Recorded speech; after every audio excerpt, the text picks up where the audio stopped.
Welcome to the Jallo's farm. This is your man Ibrahim Jallo, commonly known as EJ.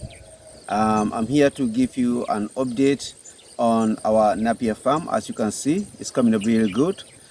We did the first weeding, and the second, we have just put some manure in it. And like I always say, to be a successful sheep farmer in the Gambia, you have to work on your feeding.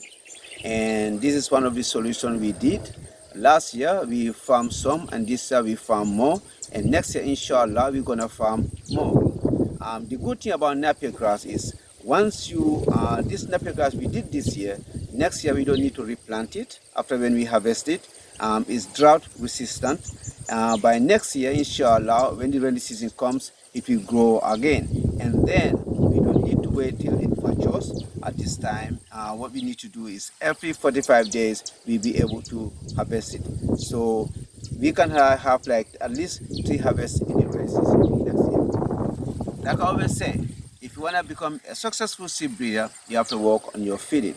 And at the Jallo's farm, I always keep saying that to people who are listening to me and my followers, 70% of our operational cost goes to feeding. So this is like an investment.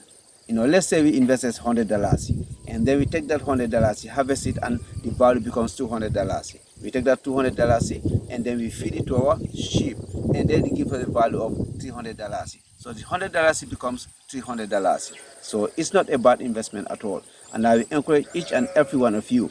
Like I always say at the Jallo's farm, anytime we ask you to do something, it's because we are doing it or we have done it. So if he said to you, we are advising you to do it because we have done it and it didn't work out for us. So those are the things we talk about at the Jallo's farm.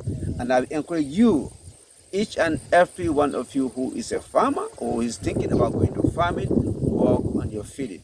The feeding is the number one most important thing if you want to become a successful sheep breeder in the Gambia.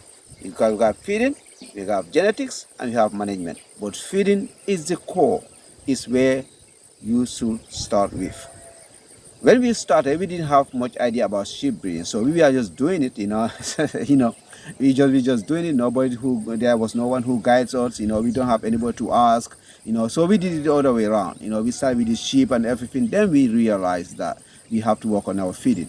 So this year, next year, and year after next, inshallah, this next 2 years, our target is our being 100% relying on our own feed.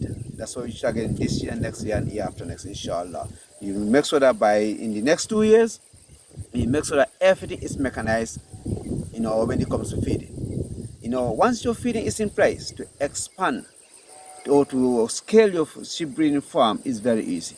Definitely, I will advise you and everyone who is listening to this video, all my followers, farmers, work on your feeding before you think about doing any other thing when it comes to sheep farming in the Gambia. Thank you very much.